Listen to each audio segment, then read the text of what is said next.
आज एतवार का दिन है और एतवार का दिन होने के बावजूद बहुत सारी डेवलपमेंट्स हो गई। एक तो खैबर पख्तूनख्वा असेंबली का इजलास होना था और सच्ची बात तो यह है कि खैबर पख्तूनख्वा के अंदर पाकिस्तान तहरीक इंसाफ की हुकूमत नहीं चाहती कि वो किसी भी सूरत में हलफ ले मखसूस नशस्तों के हवाले से। नए जो उम्मीदवार आ गए हैं या जो बाकी पोलिटिकल पार्टीज की खवातीन आ रही हैं उनका हलफ लें। वजह यह है कि वो ये समझते हैं कि ये उनका अपना हक था, लेकिन मुझे ये फिक्स मैच टाइप लग रहा है। यानी ये ऑब्वियस था कि ये हलफ नहीं लेंगे और उसका तरीक़ाकार ये बनाया गया कि जब सारे इकट्ठे हुए तो एक हुकूमती रुकन ने खड़े होकर कह दिया कि जी यहाँ पे कोरम पूरा नहीं है। जब स्पीकर अंदर जा रहे थे इजलास के लिए तो तभी मीडिया को इस बात का पता था कि जब स्पीकर अंदर पहुंचेंगे तो कोरम की निशानदेही कर दी जाएगी और स्पीकर चंद दिनों के लिए इस इजलास को मुलतवी कर देंगे। और इजलास मुलतवी होने की वजह से मखसूस नशस्तों वाले हलफ उठा नहीं सकेंगे और सेनेट के इलेक्शन में वोट डाल नहीं सकेंगे। जब हलफ नहीं उठाएंगे तो वोट नहीं डालेंगे।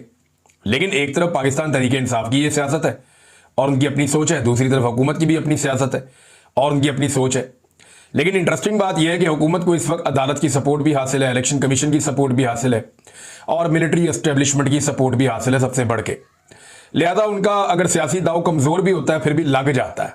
वजह यह है कि पीछे बूस्टर बड़ा जबरदस्त लगा हुआ है कि एक मिलिट्री एस्टेब्लिशमेंट की सपोर्ट है, अदलिया की सपोर्ट है, इलेक्शन कमीशन जो है वो उनके घर की लॉन्डी बना हुआ है, तो वो सारी चीज़ें उन्हें मिल जाती हैं। अब खैबर पख्तूनख्वा के असेंबली के इजलास में ये कह दिया स्पीकर ने कि जी अब जुमेरात को दोपहर 2 बजे आएंगे, तब तक के लिए जो है वो ये इजलास मुलतवी किया जाता है। कोरम की निशानदेही हो गई तो इजलास तो हो गया फारग, मखसूस नशस्तों वाले हलफ ले नहीं सके। तो फिर फौरी तौर पे इलेक्शन कमीशन ऑफ पाकिस्तान ने, यानी इलेक्शन कमीशन कितना चौकस है कि एतवार वाले दिन बैठा हुआ था कि ये हलफ होता या नहीं होता, और एतवार वाले दिन फौरी तौर पे इलेक्शन कमीशन ने एक लेटर भी लिख दिया। यानी एक तरफ सुप्रीम कोर्ट ऑफ पाकिस्तान का फुल कोर्ट का फैसला आता है, 1 साल तक इलेक्शन कमीशन उस पर अमल दरामद नहीं करता। लेकिन अभी सुप्रीम कोर्ट के आईनी बेंच का एक फैसला आता है तो इलेक्शन कमीशन को जो है पेट में मरोड़ उठ रहे हैं कि फौरी तौर पर अमल दरामद करवा दे, और अमल दरामद के लिए पूरी कोशिश कर रहा है। निगरानी के लिए इलेक्शन कमीशन एतवार वाले दिन भी बैठा हुआ है कि ये माले गनीमत जब तक नहीं बांटा जाएगा तब तक मैं बैठा हूं निगरानी पे। और जब उन्होंने देखा कि वो नहीं हो रहा तो फिर उसके बाद उन्होंने फौरी तौर पे chief justice Peshawar high court को एक लेटर लिखा। Chief justice Peshawar high court जो है वो नए आए हैं और ये वो chief justice Peshawar high court है जिन्हें तैनात किया गया है 26वीं आईनी तरमीम के बाद पाकिस्तान पीपल्स पार्टी और PMLN इनकी मर्जी से।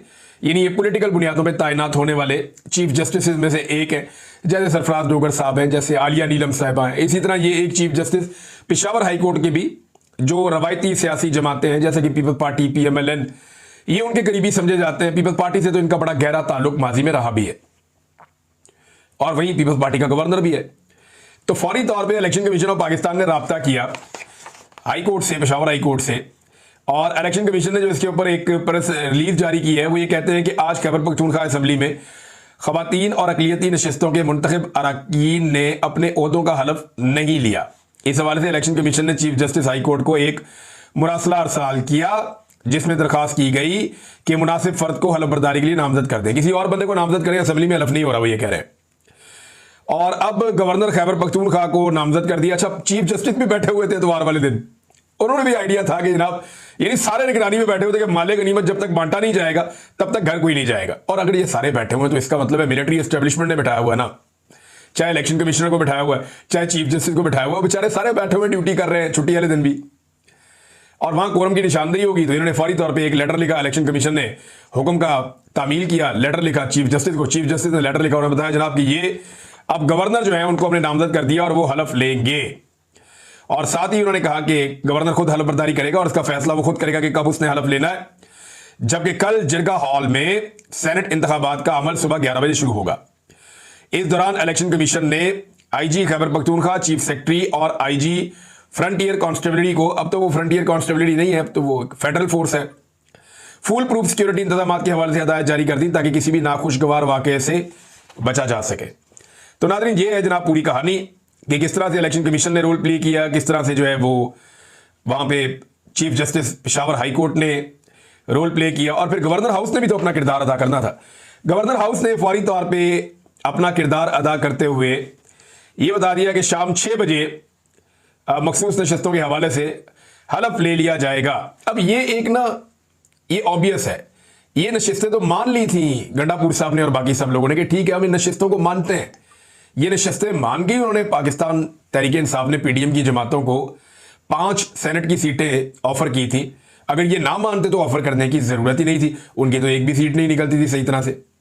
हाँ, ये है कि वहां पे निकल आती थी 1-2 सीटें, लेकिन यहां तो एक भी सीट नहीं निकलती थी सही तरह से। तो 11 में से 10 तो वो जीत जाते थे।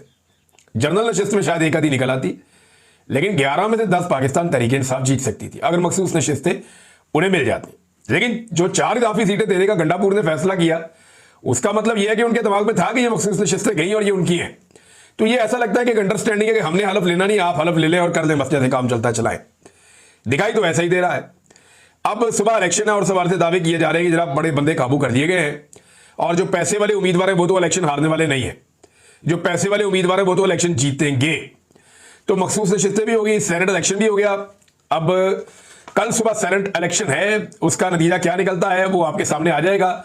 यहां पे पाकिस्तान तहरीक इंसाफ ने इसके ऊपर एक रद्द-ए-अमल भी दिया, और तहरीक इंसाफ ने कहा कि आइन के आर्टिकल 255 के तहत हाई कोर्ट का चीफ जस्टिस किसी शख्स को हलफ दिलाने के लिए नामजद करने का कोई इंतजामी इख्तियार नहीं रखता।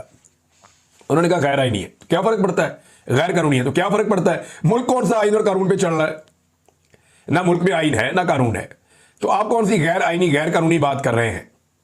यानी आप जाएंगे अपील करेंगे, आईनी अदालत में जाएंगे, वहां पे जस्टिस अमीनुद्दीन खान बैठे हुए हैं, वो कहेंगे ठीक है जी हलफ हो गया बस। तो ये अब आइन और कानून या अदालत और इंसाफ और दस्तूर वो इस मुल्क के अंदर एक किस्सा पारीना हो गया। अब ये मुल्क जिसकी लाठी उसकी भैंस। अवाम को अगर कभी इंसाफ चाहिए और कभी वो मुल्क को ठीक ट्रैक पे लाना चाहते हो, जब उनका दिल करे तो वो बाहर निकल के डंडा हाथ में उठाएं और सबको सीधा कर दें। अब ये काम सिर्फ पाकिस्तान की अवाम कर सकती है और कोई नहीं कर सकता। अदलिया भी फारिग हो गई, सियासतदान भी फारिग हो गए, इवन पाकिस्तान तहरीक इंसाफ से लोग उम्मीद रखते थे, उनकी लीडरशिप की हालत भी सबने देख ली। अवाम जोर लगाती रहती है, ये अवाम पे ही निसार है। जेल में एक आदमी डट के बैठा हुआ है और उसके लोग उसके साथ खड़े हुए हैं, आम पाकिस्तानी लोगों पे ये इस बात का इन्हिसार है कि लोग इस मामले को कहां लेकर जाते हैं।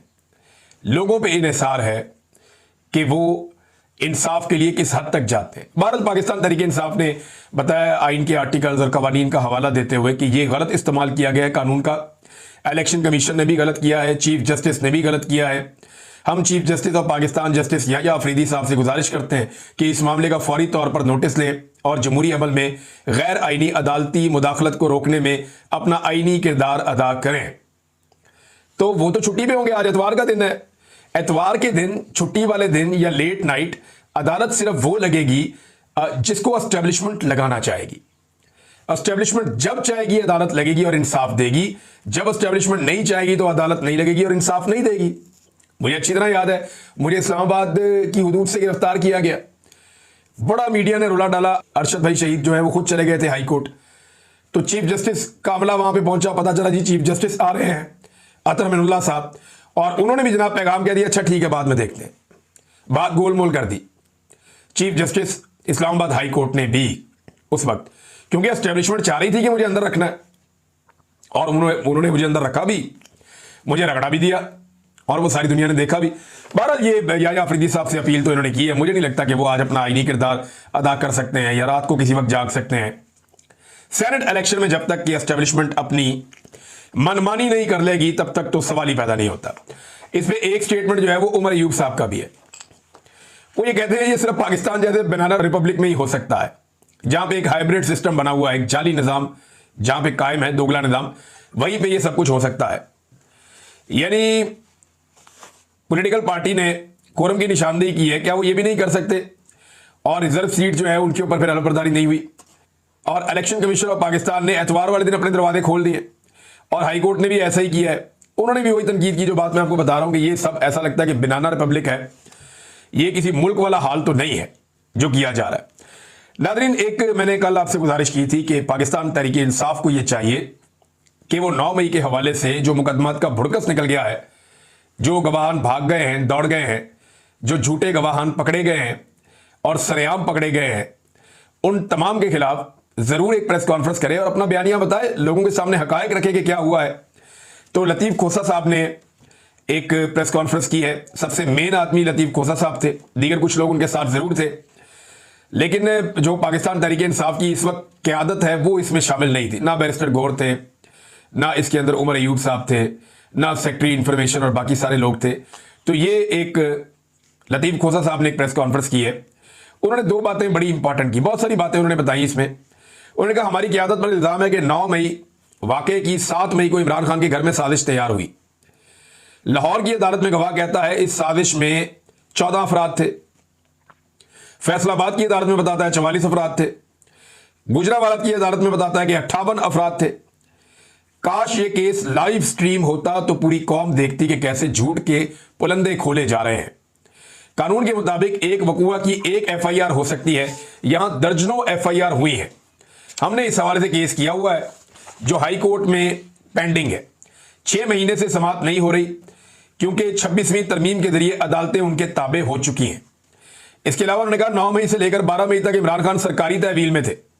सुप्रीम कोर्ट ने इमरान खान के गिरफ्तारी को गैर कानूनी करार देते हुए मुलव्वस अफराद के खिलाफ कार्रवाई का हुक्म दिया था, यानी रेंजर ने जाके गिरफ्तार किया था जो लोग इसके लिए जिम्मेदार हैं।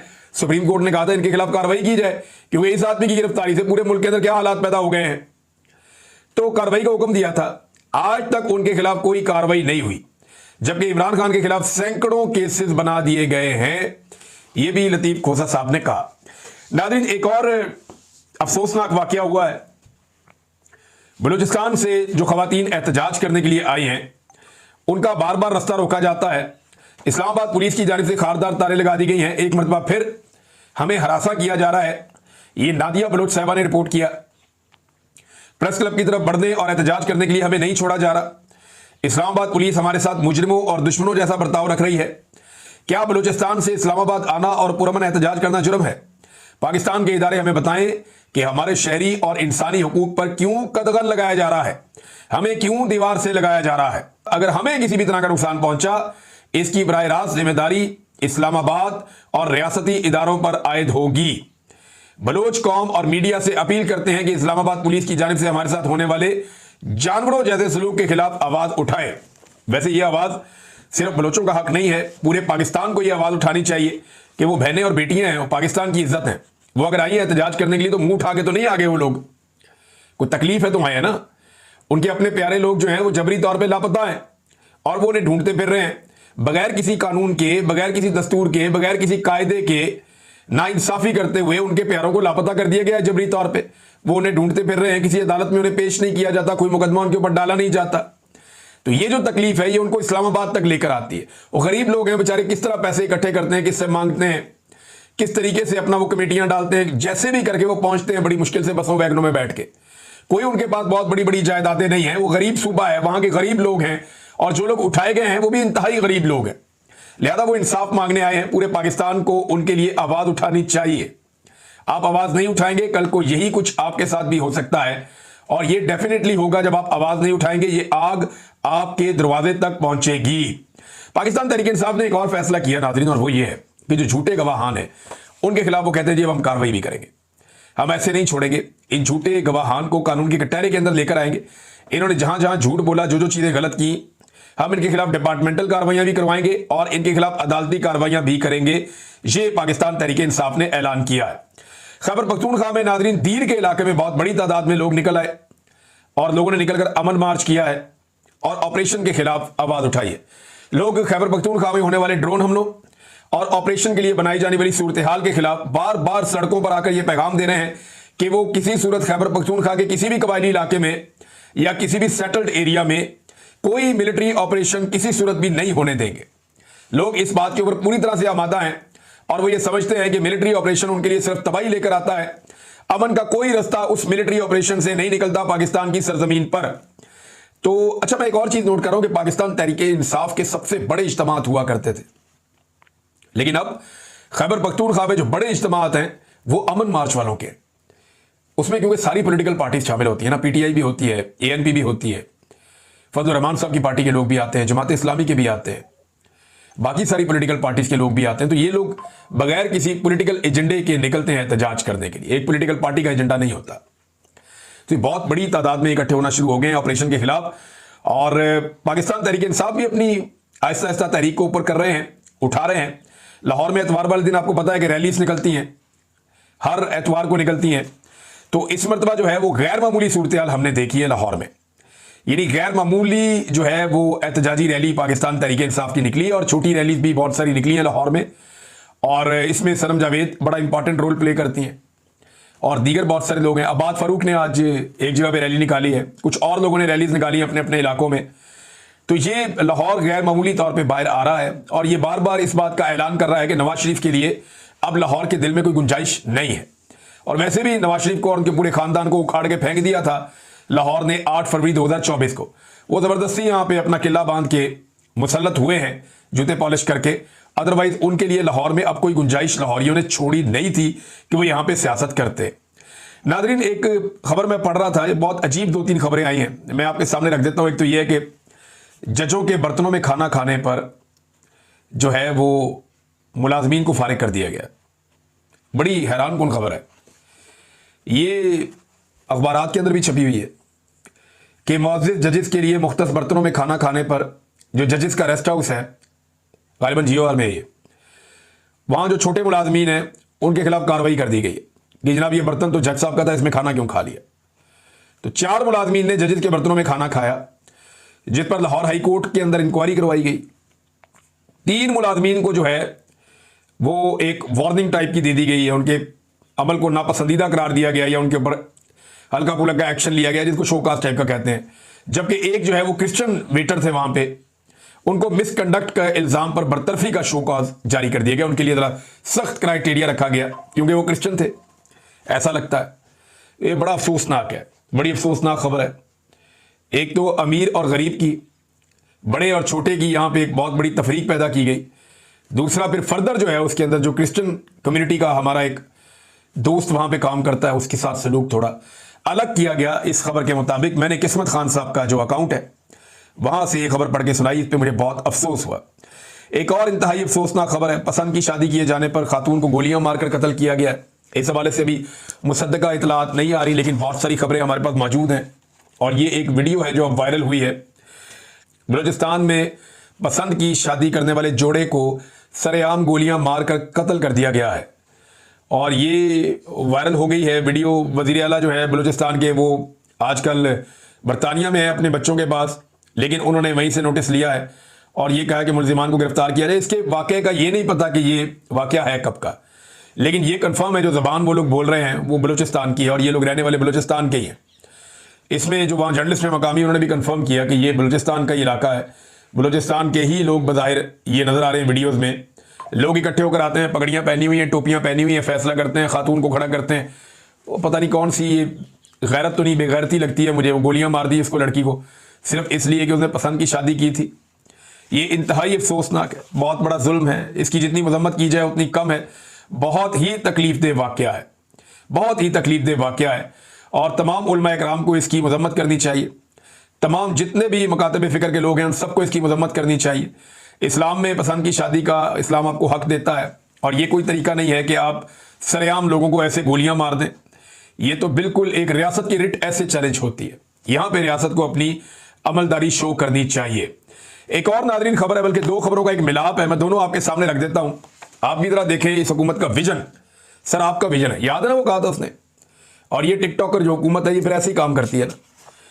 वजीर आजम ने टॉपर तलबा को, जो टॉप करेंगे तलबा, बेहतरीन तालीमी कारकर्दगी दिखाएंगे, उनको इलेक्ट्रिक रिक्शे और लोडर फराहम करने का ऐलान कर दिया कि आप आला तालीम हासिल करने के बाद लोडर रिक्शा चलाएंगे, आप सामान उठाएं, उठाकर रिक्शे में रखें और फिर आप सामान लेकर डिलीवर करें। इनके बच्चे शुगर मिलें चलाएंगे और आप इनकी शुगर की बोरियां जो है वो अपने लोडर पे डाल के लोडिंग का काम करें। ये विजन है यार, हद हो गई वैसे खुदा की कसम। आपको किसी को समझ आती है? दुनिया के किसी मुल्क में आप जाकर बताएं कि वजीर आजम का टॉपर तलबा को, जो टॉप कर रहे हैं तलबा, बेहतरीन तालीम हासिल कर रहे हैं, वो जो टॉप करने वाले तलबा है उनको देते हैं लोग स्कॉलरशिप बाहर भिजवाते हैं कि जाके पढ़ो, पाकिस्तान का नाम रोशन करो, मजीद तालीम के अंदर कुछ सीखो। वो जो टॉप करने वाले तलबा है उनको इलेक्ट्रिक रिक्शे और लोडर फराहम करने का ऐलान, क्या लोडर फराहम करेंगे आप जनाब, इसके ऊपर जो है सामान ढोना का काम शुरू करते हैं आप। इससे अच्छा उनको स्कूल ही ना डालते, शुरू से ही खोती रेडी लेके देते उनको, जब वो खोती रेडी से पैसे कमा लेते वो अपना लोडर खुद खरीद लेते। इससे तो बेहतर वो था पढ़े लिखे मजदूर पैदा करने की कोशिश कर। हैरत होती है मुझे इनकी सोच पे, इनके विजन पे, जो है ही नहीं। अच्छा, गरीब आदमी को या टॉपर तालिब इल्म जो है उसको देंगे लोडर रिक्शा इलेक्ट्रिक वाला और इलेक्ट्रिक रिक्शा, जबकि मेंबर पार्लियामेंट को क्या देंगे, उनके लिए बड़ी अच्छी खबर है। 104 फैमिली स्वीट्स को मुकम्मल करने का फैसला कर लिया गया है, बड़े लग्जरी किस्म के और ये 2 अरब 88 करोड़ 24 लाख रुपए लागत से 3 माह में इनको फंक्शनल कर दिया जाएगा और जबरदस्त किस्म के फैमिली स्वीट्स बनाए जाएंगे। एक कमरा नहीं, फैमिली स्वीट। इनके लिए तो जेलों में भी स्वीट्स होते हैं, ये जाके उनमें रहते हैं। तो फैमिली स्वीट्स इनको बनाकर दिए जाएंगे जहां पे ये पार्लियामेंटेरियन एंजॉय करेंगे। ये है हमारे हुक्मरानों की प्रायोरिटी, ये मुल्क चलाएंगे। ये एस्टेब्लिशमेंट को इस तरह के नमूने पता क्यों पसंद है? क्योंकि वो खुद भी इसी टाइप की हैं।